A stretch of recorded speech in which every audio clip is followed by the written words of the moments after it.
Department of Gender, Sexuality, and Women's Studies, and the UF Women's Student Association. And this semester, we're also supported by the Center for the Humanities and Public Spheres Rothman Endowment. I want to take a moment just to clap for and go for our organizers. And I want to thank, to my right, Alana Cumberbatch, one of our organizers, Alex Leon, Camila Guzman, Eddie Humphreys, Maria Igarza, and then Amy Barasa, Charlie Fanning, and Ronan Hart. So thank you all very much for your leadership, for putting this together. I'm going to pass this microphone to my colleague Alana, who will give you a sense of what's in store for this afternoon, as well as a little teaser maybe for our reception afterwards. Ooh. Thanks, what's next? Hi, y'all. How are we doing today? Lovely, love the energy. My name is Alana Cumberbatch. I'm a second-year political science and history student, and I've been working with the walking tour group for I guess this is the second semester. I also am the director of the Neighborhood Revitalization Coalition, and our goal is to kind of bring UF students out into the community of Gainesville and kind of broaden our horizons a little bit. With that being said, today we're focusing in on UF and also the relationship between UF, the community, and how women shape that community. We're going to be learning about this building right here. We're going to hear from the Cicerones.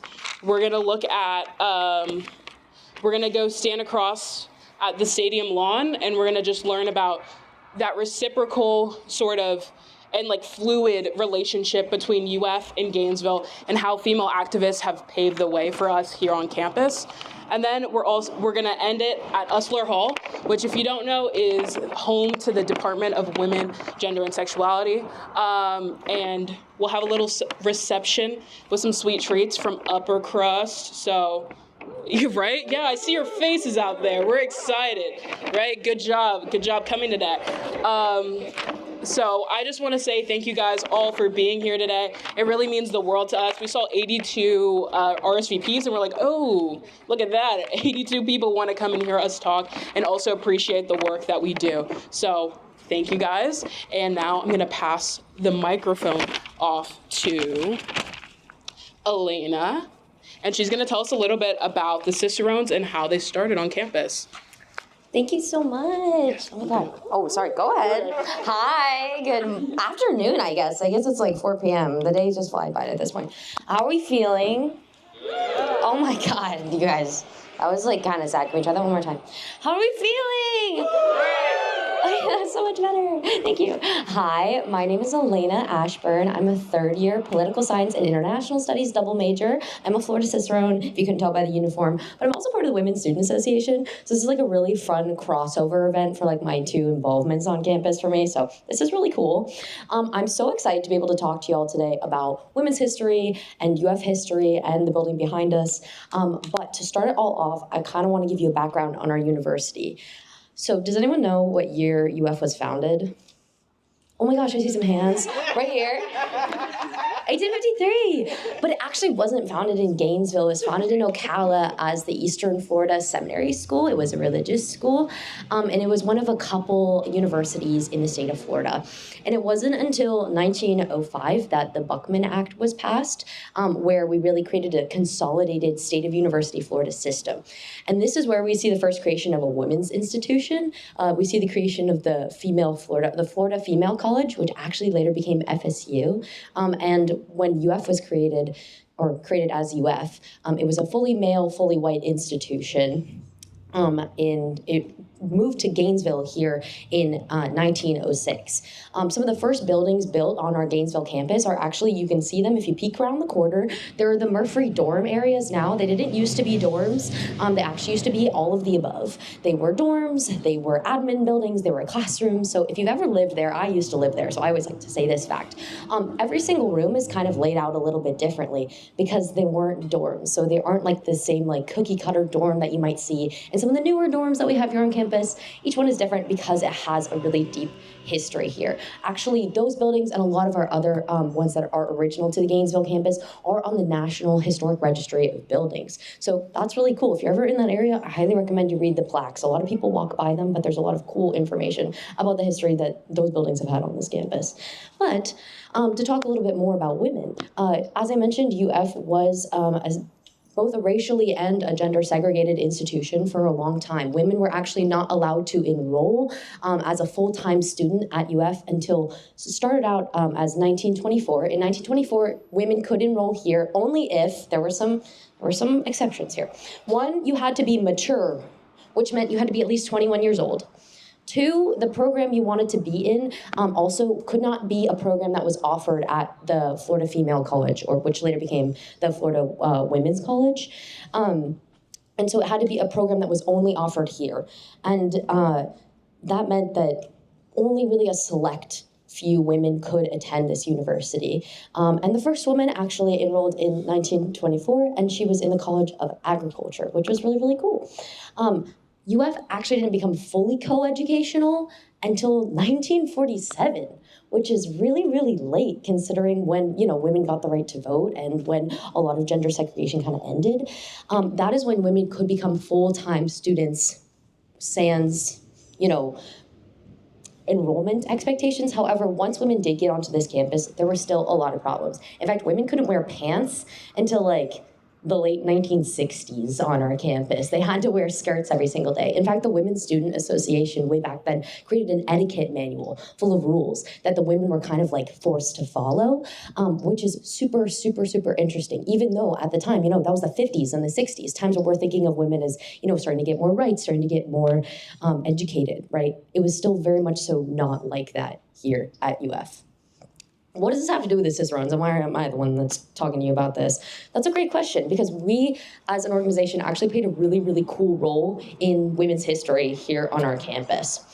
So, in 1968, take ourselves back there, women had relatively recently been able to enroll as full-time students here at UF, but unsurprisingly, it was still a majority male campus, right? There weren't that many female students. This one woman, her name was June Stanley. She did not go to UF. She actually went to University of Michigan, but she worked here at UF.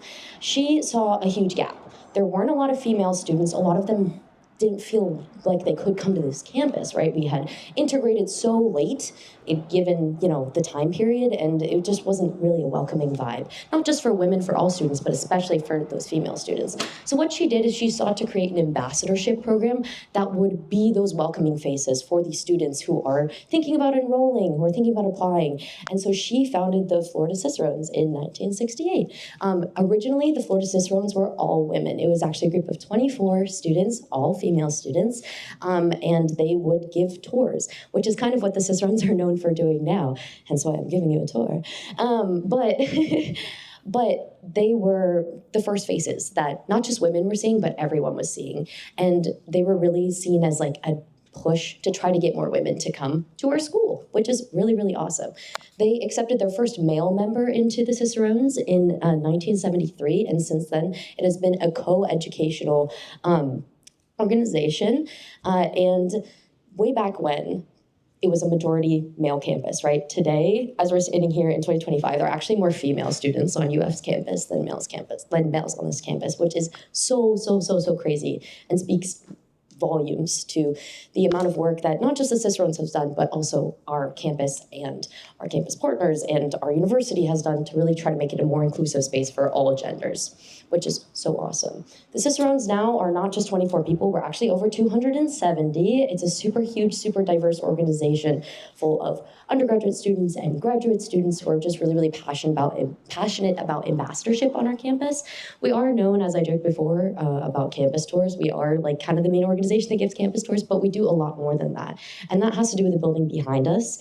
In the 1980s, we became a program underneath the UF Alumni Association, and behind us is Emerson Alumni Hall, which is really, really fun.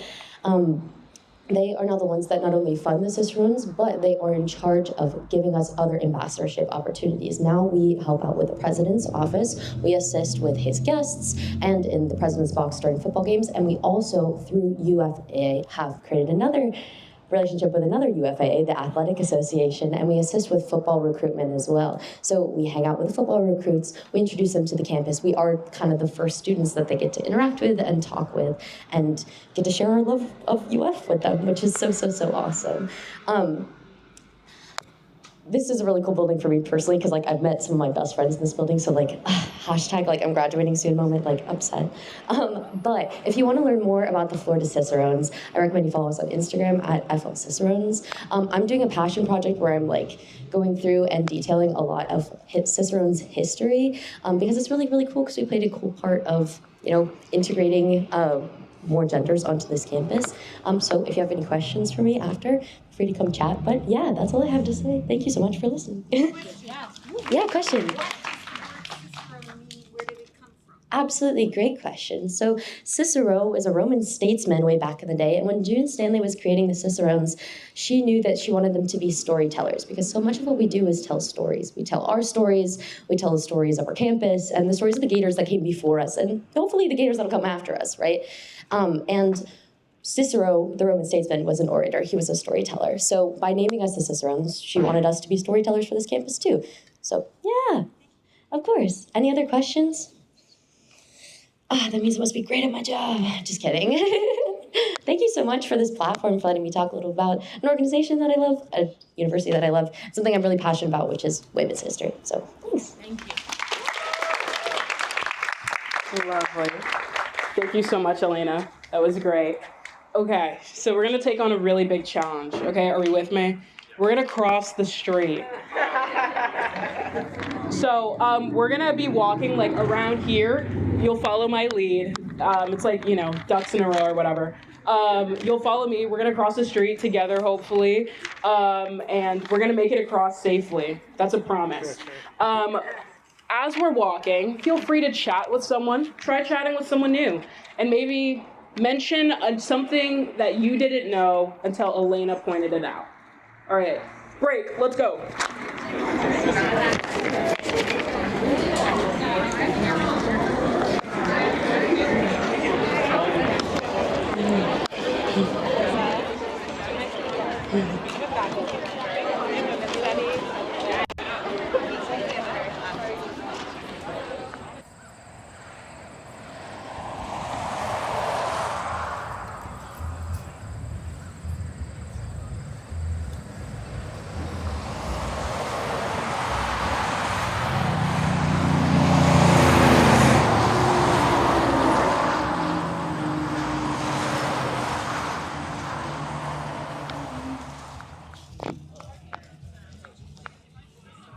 Okay, looks like we're all kind of here, back together. We did it. We crossed the street almost in one go. We had a few stragglers, but it's okay. So this next stop is really to show and kind of bring together Gainesville out there, as we hear with our music, our ensemble, and UF. I think sometimes it gets like, we forget that UF is in Gainesville, not that Gainesville is UF. And those things are completely different. So we're going to be hearing from Dr. Peggy McDonald, who got her PhD right here at UF, our public historian. Yes, exactly. Dr. McDonald, please take the microphone away from me. Thank you. Yeah. I did apply for a public historian position once in Lakeland. Didn't get it. I'm about to say some bad words. Are you ready? Yeah. Woman. Women. And what else? Slavery. Are we good? All right, here we go. Okay, so I am both a product of the University of Florida, where I got my PhD in history. I was the first to get the distinction of the minor field in women's and gender studies. I'm sorry, history, not studies. It prevented me from getting at least one tenure track position. That was in Oklahoma. One thing I did was research women at UF. And there's a wonderful book called get ready for this complicated title, Women at the University of Florida. And it's by a team of professors, including former director of women's studies, Dr. Angel Kwolek-Folan, Dr. Anita Spring, a variety of people. And it's packed with information about women at UF. And guess what? Women at UF they've always been here. Always been here. I'm wearing a Marjorie shirt. So that's for Marjorie Canaan Rawlings, who both won the Pulitzer Prize for The Yearling and taught here at UF. And there's a dorm named for Rawlings, unless it's been, unnamed or something. It was named for Rawlings. And Marjorie Harris Carr, who got her master's degree in zoology here in 1942. Remember, officially women not here till 47, so women were always here. And also Marjorie Stoneman Douglas, who really doesn't have a UF connection at all, but did receive an honorary doctorate here. And Michael Gannon, who was like a god of Florida history, was there to hand it to her, and Marjorie Harris Carr was with her. So in terms of women at UF, so Marjorie Harris Carr couldn't go here. So she graduated from high school in 1936, and she went to Florida State College for Women in Tallahassee, now FSU, because that's where white women went to school in Florida. And for white men, we've already established that's UF, and for black men and women, what's now FAMU in Tallahassee. Marjorie Harris Carr said that, I'm sorry, I'm going to extol the virtues of FSU. As Florida State College for Women, FSU, I'm using another trigger word here, FSU trumped the University of Florida in getting the first alpha charter of Phi Beta Kappa. So unlike other state women's schools, Florida College for Women had a rigorous liberal arts tradition. And that's where Marjorie Carr really was turned on to everything related to science. Had she gone to another school, she would have been funneled into euthenics, right? Domestic sciences, home ec. But in terms of how she got a master's degree in zoology at UF in 1942, it was because her husband was employed here, right? Archie Carr. So there were women here in the early years, the first years, in the summer as teachers, right? They went to special classes for teachers. Raise your hand if you're a teacher. All right. All right, so let's get back to that issue of women in pants. Linda Basham, who attended here starting in 1964, said that to get around the having to wear skirts and dresses when there was no air conditioning on UF campus, clever women like Linda would wear a raincoat to class, and underneath it wear shorts. So there has always been rebellion at UF, and I'm going to tell you more about it. So in 1968, so I used to be the director of the Matheson History Museum. We have Caitlin Hoff-Mahoney here, who was, now we can put you in that prestigious category of former directors of the Matheson History Museum. We were putting together an exhibit on the healthcare of Alachua County, and I stumbled across a map showing the 5 epicenters of the women's liberation movement as of 1968. New York, Seattle, Chicago, let's see. Can anyone guess what was the only southern state that was represented as a birthplace of the women's liberation movement? No one ever thinks of it. Florida is the redheaded stepchild of American history. Gainesville, Florida was on that map. Why? There was something nicknamed the Florida Paper, which was the theoretical framework for the women's history movement. And Beverly Jones and Judith Brown were, they described themselves as middle-aged women. Well, I'm in that category now.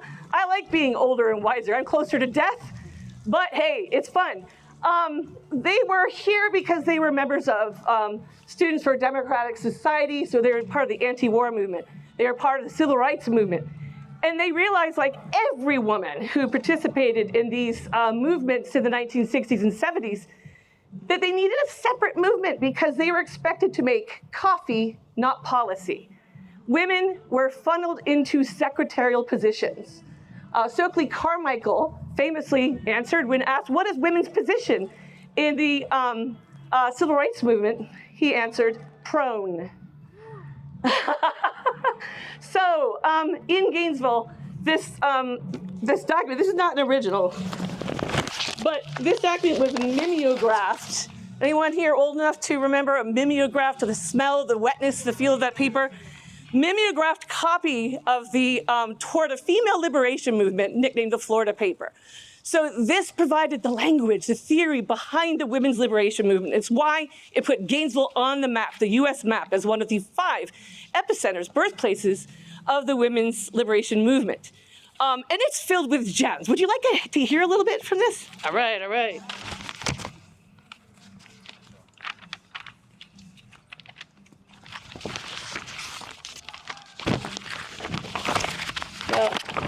Okay. One thing that they pointed out was that women who were college students were insulated. They felt equal to their male peers. But just around the corner after graduation, they would be in the same boat as every other woman in the US in the 60s and 70s.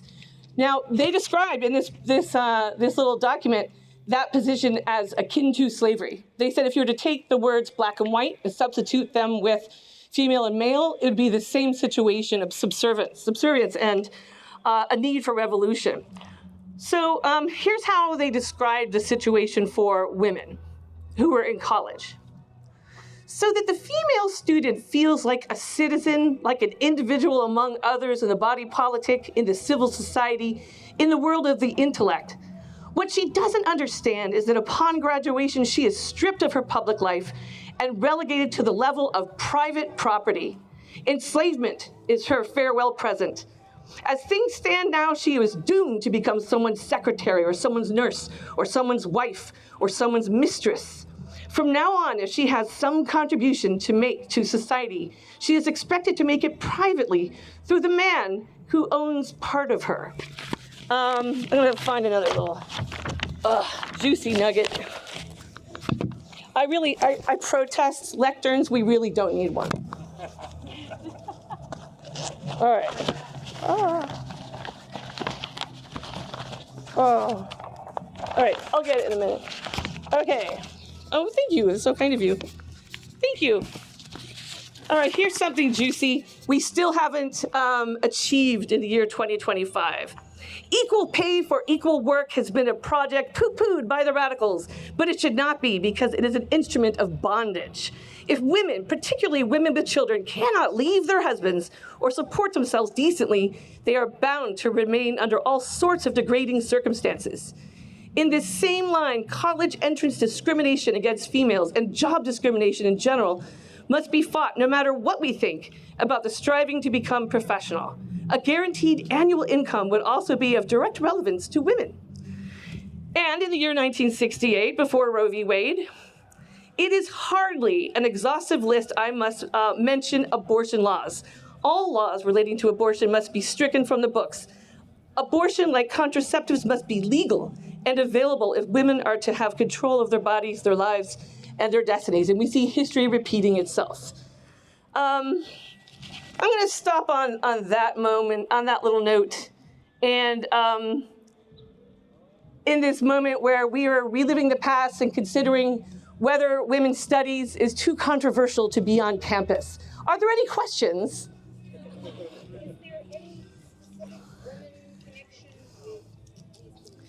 I was just wondering why we're here at Ben Grill's, well, he was a citrus magnate, and I'm sure that he did put several women into bondage in one way or another. But I guess the staircase is somewhat feminine, is it? I want to tell you one other thing with an M connection. Many years ago, Margaret Mead was here and gave a talk, and I got to hear it, and I got to talk to her. Oh, that's so cool. Was it? Did you have a tattoo? Is it still on you? It's lost somewhere in my house. They would have these talks, I think, at the O'Connell Center, and then I knew afterwards they had receptions in that dining room they had in the Rights Union. You had to have a ticket. So I went there and I waited. And I didn't have one. Everybody who got off the elevator, I asked them if they had an extra one. And then what was weird was most of the people who went in the room just ate the refreshments. There were about a dozen of us sitting at her feet. Oh my goodness, it's almost biblical. Asking her questions. Fantastic. All right, Any other women questions, memories? My students right now are writing about nostalgia. Nostalgia for the good old days of women's oppression as opposed to today's. All right, well, thank you so much. I think we're probably about ready to move on to our next destination. Who's going to take this? All right. Thank you so much, Dr. McDonald, our public historian. As we move on to the next sort of stop, I want you guys to think about this question I've been asking myself. So on UF campus, there are a lot of signs that tell us that like this campus was meant for men. My example is the the bathrooms in like the engineering or STEM buildings. For women, you can't find them, one. Two, they're like super small. My friends were just telling me about them. I'm not a woman in STEM, but I support my women in STEM. So think of moments like that, or things like that remind you that maybe this campus wasn't as inclusive as it is now. Don't use the word inclusive though. I think that's illegal. So you guys can follow me. We're gonna be walking to Usler Hall.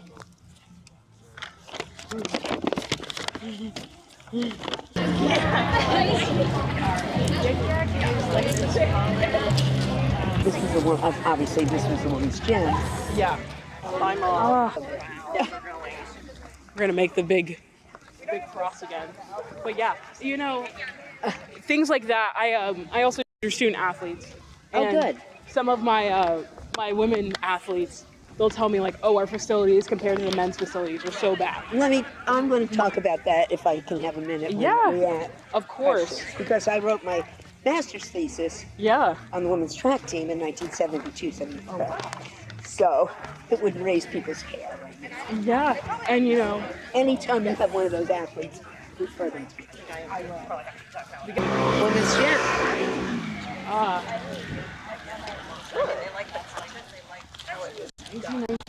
Yeah. kind of.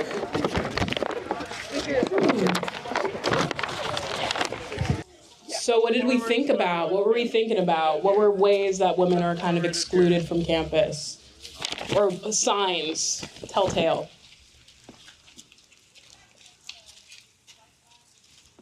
Real enthusiastic? Definitely those bathrooms. Bathrooms, yeah.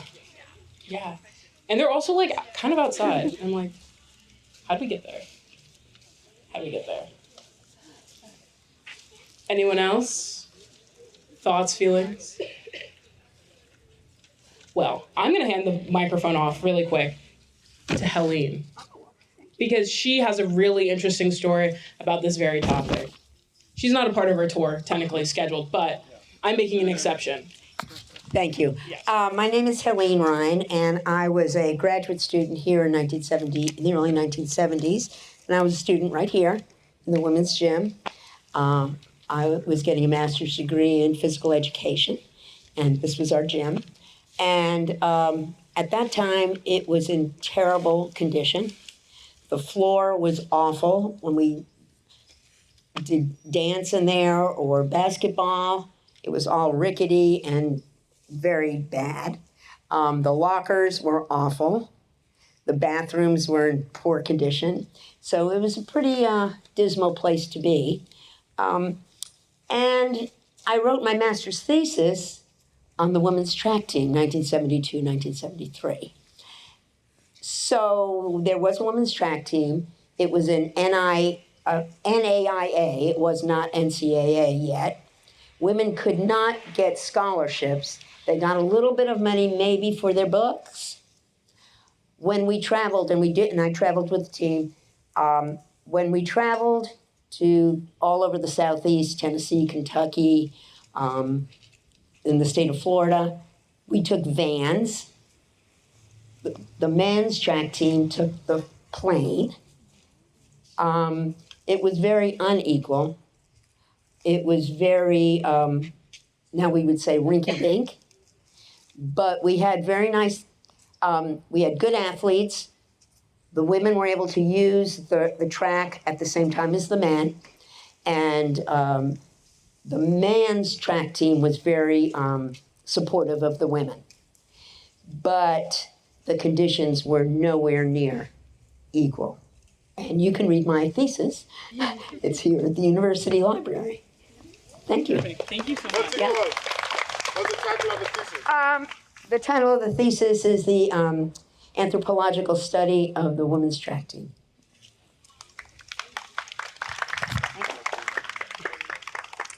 What a great story. And again, it kind of just shows that women's history is everywhere. It's anywhere you look. So just keep that in mind as, we finish the tour. We got 2 more stops in here, or here, and then in there. But right now, we're going to hear from Dr. Sarah Coates, our university archivist. Yes, my bad. And we're going to learn a little bit more. We're just going to learn a little bit more. Oh, yeah. Thank you. Hi, everybody. My name is Sarah Coates. I am the university archivist here. I work in the George A. Smathers Libraries in Smathers Library, which is celebrating its centennial this year. Woohoo!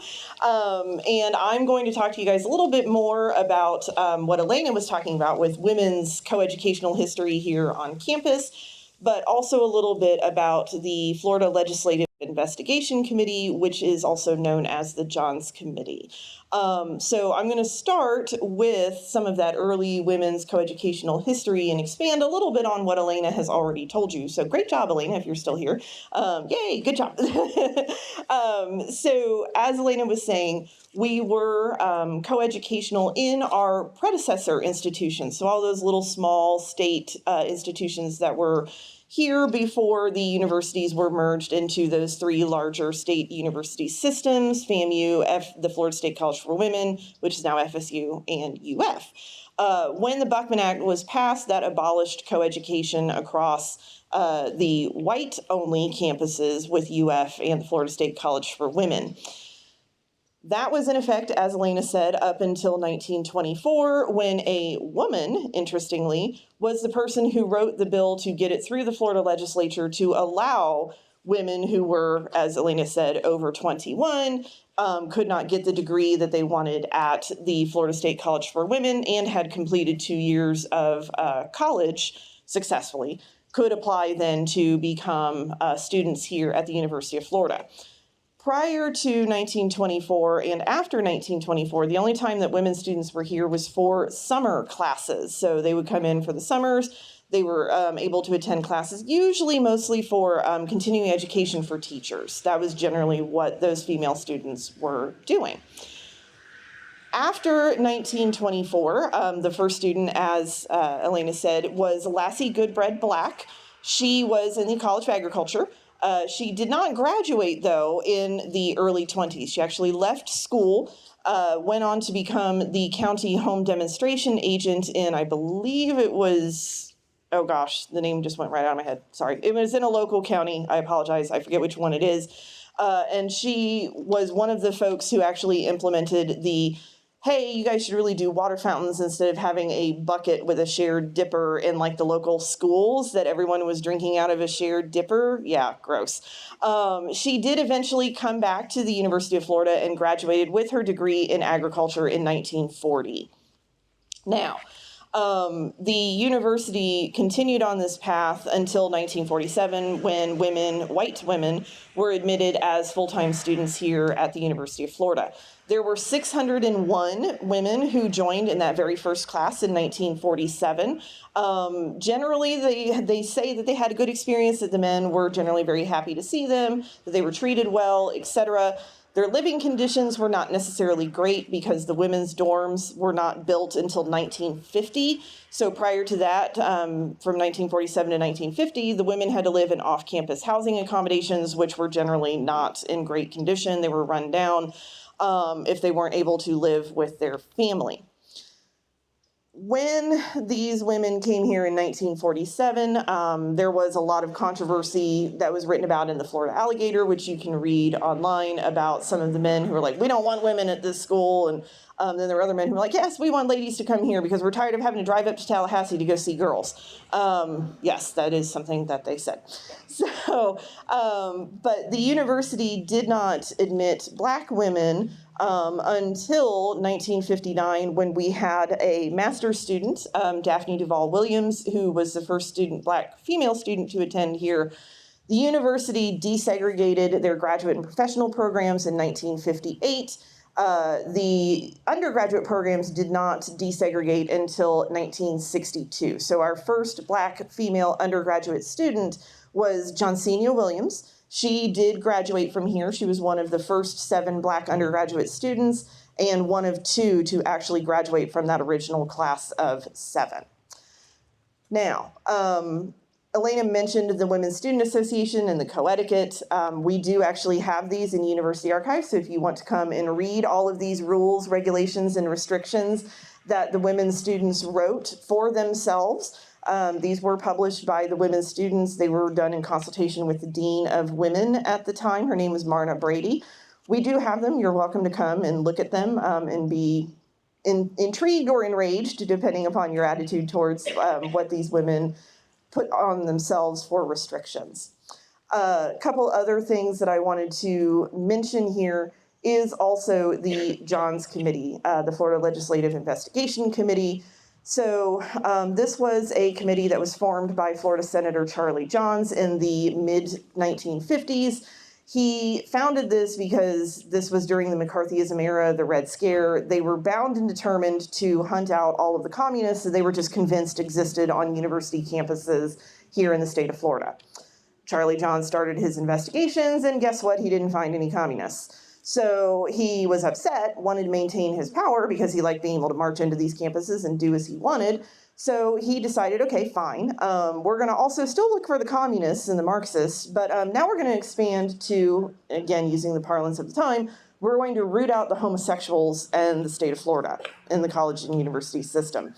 So in 1958, President J. Wayne Rights, president of the University of Florida, invited the Johns Committee onto this campus. So we were the first campus that the Johns Committee came to investigate for homosexual activity, as it was called at the time. Students could accuse each other, they could accuse their professors of being homosexual, and the university police department would march into a classroom and pull students out of class, in the middle of class, take them off and go interrogate them. This was pre-Miranda, so there were no such things as Miranda rights. So students could be held in the police station for hours, days even, while the police were trying to get a confession out of them to admit that they were gay or lesbian. And if they were found out, then they could be expelled from the university. Obviously, this was an extremely traumatic time for many students on this campus and also the faculty. And it is something that I highly recommend if you are interested in learning more about. You can feel free to ask me questions. As a librarian, I always say, go look for the information. There's actually a really nice Wikipedia article on the Johns Committee that has a lot of really great resources. There's several great documentaries that were produced at UCF and also here at UF that talk about this particular committee. So, does anyone have any questions for me? Thoughts, comments? Yeah. Just a little outside of the women. Do you know why Gainesville was named as Gainesville? Who was Colonel Gaines? Do you know? So the question is, do I know who the city of Gainesville was named for? And the answer is, unfortunately, no, I do not. Not off the top of my head. I'm very sorry. Does anyone know the answer to that? Awesome. Hi, I'm Caitlin Hoff-Mahoney, previous executive director of the Matheson History Museum. So the answer is there are 2 theories. One of them is probably right, but I think the other one is more fun. So one of them is that we're named for General Edmund P. Gaines, and he was somebody who was serving in the Seminole Wars, and the theory is that one of the people who was around when Gainesville was founded had served under General Gaines. So that is why they named Gainesville, Gainesville. But the other theory, the one that I think is more fun, is that there was a vote because the original county seat of Alachua County was a town called Noonensville. And when the railroad was being built, it wasn't going to Noonensville. So the residents of Alachua County got together and they voted to move the county seat. And there was some controversy, but because they gained the votes to move the county seat, they named it Gainesville. And there are some of the original county commission minutes. The city is spelled with and without the E. People were very loosey-goosey with spelling back then. So that could be it, but it could also be the votes were gained. So those are the two theories of where the name Gainesville came from. Thank you, Caitlin. Nice that you were here because I did not know that. So I'm a university historian, not the Gainesville historian, unfortunately. That's the Matheson. Talk to them. Does anyone have any other questions related to university history in general, even? I'm happy to field questions. Crickets? Wow. Okay. Well, I'm going to use my last minute of time to plug an exhibit that we actually have on the second floor of Smathers Library. The exhibit is called "We Are the Girls of Old Florida," which is all about coeducation and the history of women students here at the University of Florida. It's on display until April 25th, so basically the end of this semester. It is free to access anytime Smathers Library is open. So please, by all means, feel free to come by and check out that exhibit. It was curated by my student assistant, who is a female UF student. She did an excellent job curating and designing and creating that particular exhibit.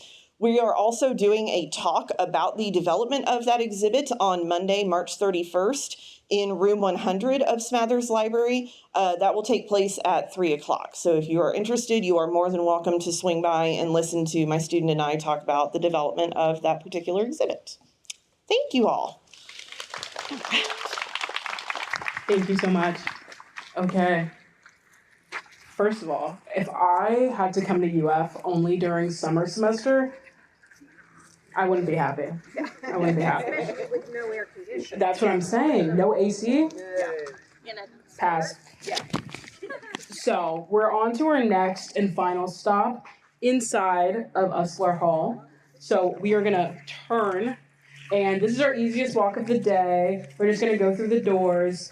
Hopefully someone is gonna lead the way. If it's not me, I don't really want it to be me.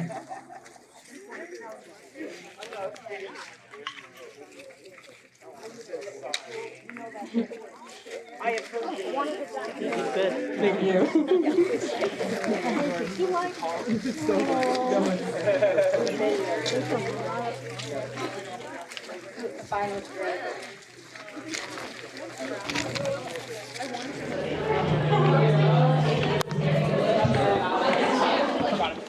So this is our last stop, and if you're anything like me, I have not been in this building once.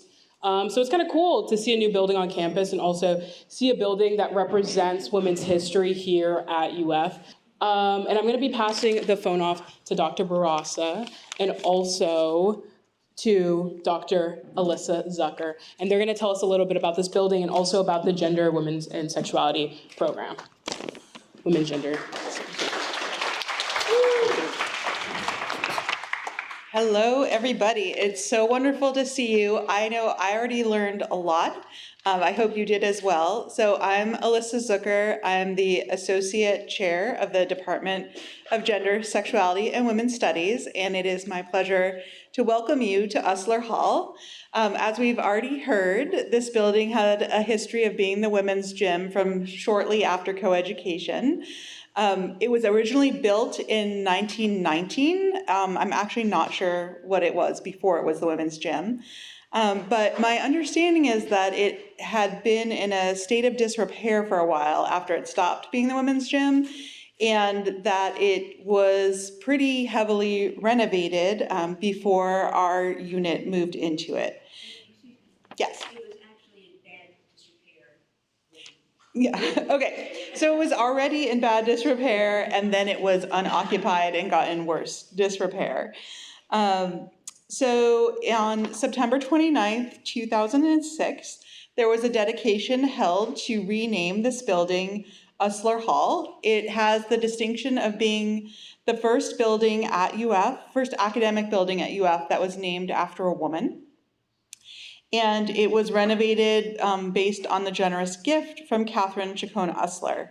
And so our department, which was then called the Center for Women's Studies and Gender Research, moved in 2006.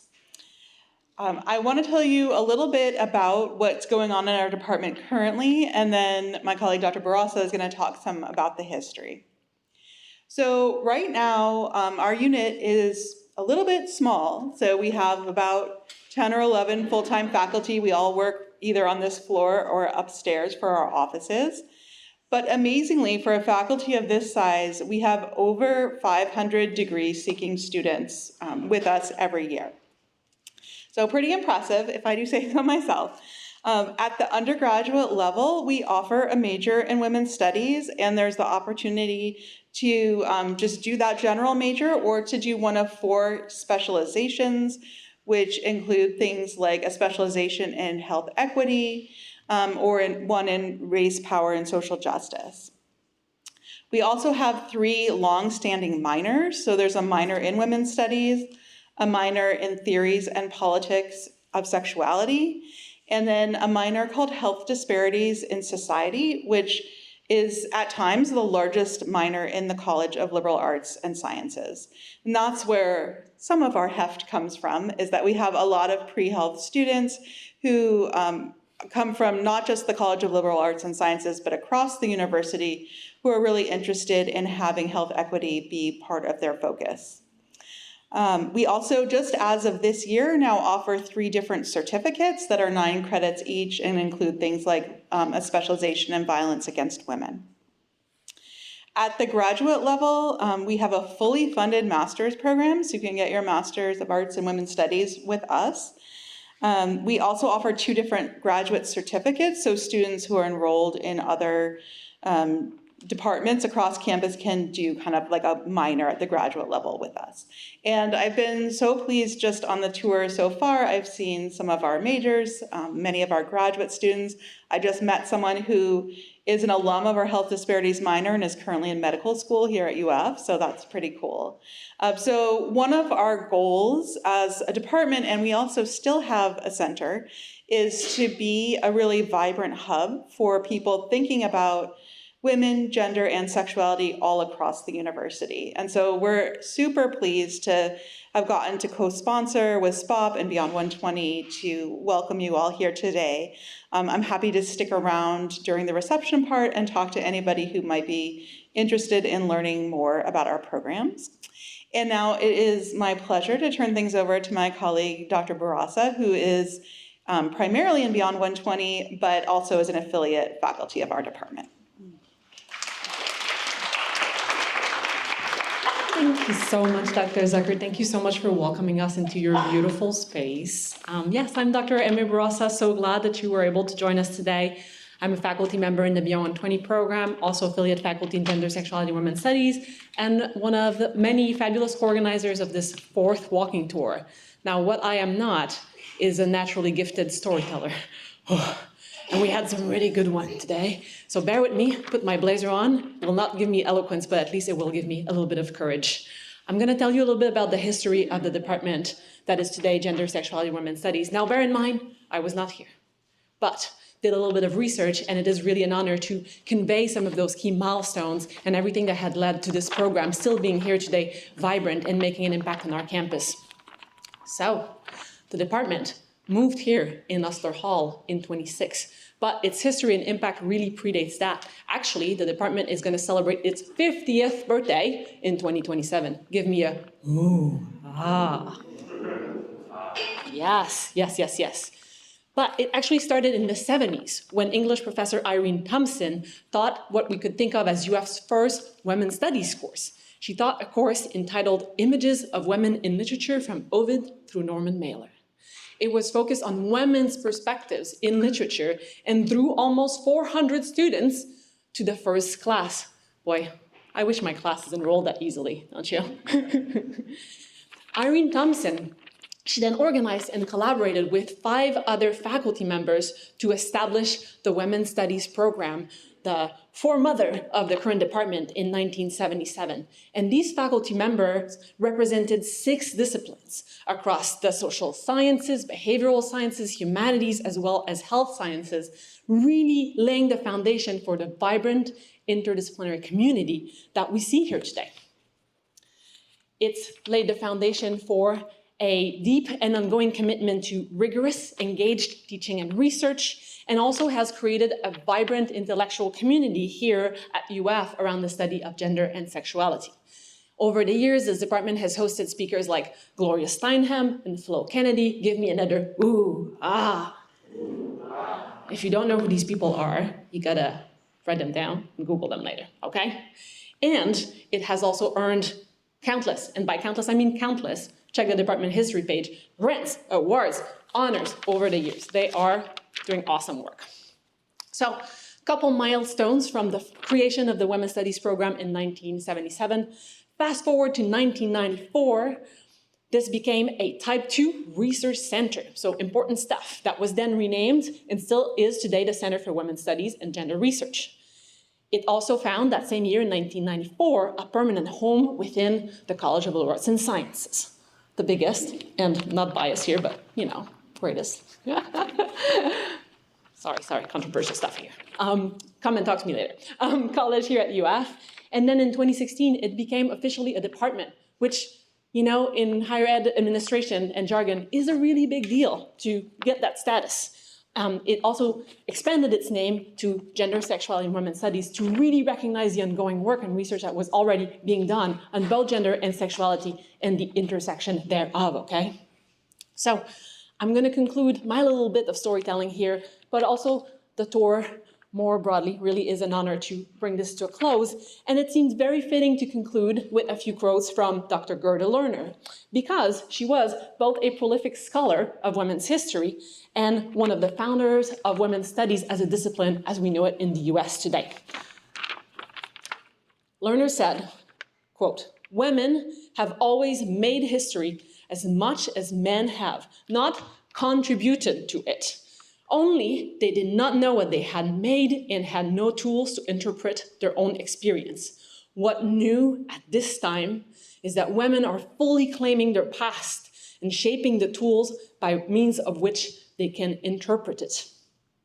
Lerner also said, "Women's history is women's right, an essential, indispensable heritage from which we can draw pride, comfort, courage, and long-range vision." Even though it would be impossible to highlight all the important people and places that impacted women's history at UF, in Gainesville, in the US, and in the world in just an hour, we hope that today's event can spark joy, pride, and also reflection and conversation. We will invite you to enjoy some refreshments, which are currently being prepared in a mysterious kitchen somewhere in the building. And we would like to encourage you to hang out, stay with us, and share some stories of your experience, of women's experience, maybe folks who have been impactful in your journey. Try to imagine what this place would be like without women. And then use our past to understand and inform our present, and hopefully to shape our future as well. Thank you everyone for being here today.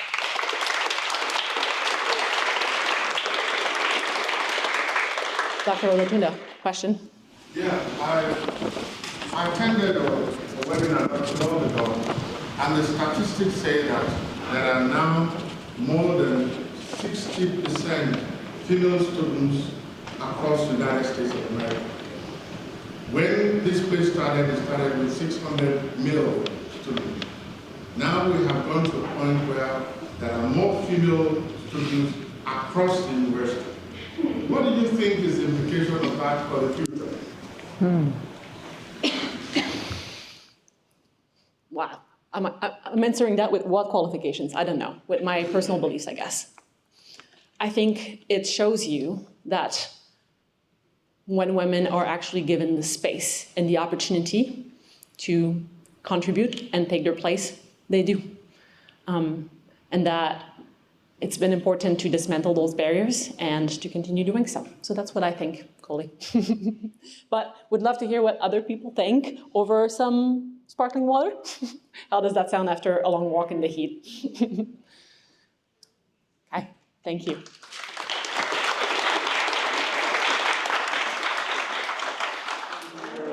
RSVPs, I am a big fan.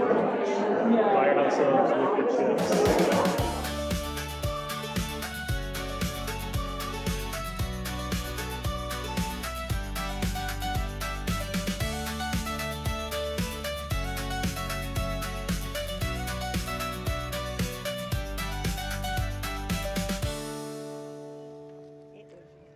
So We're gonna make the big crossing.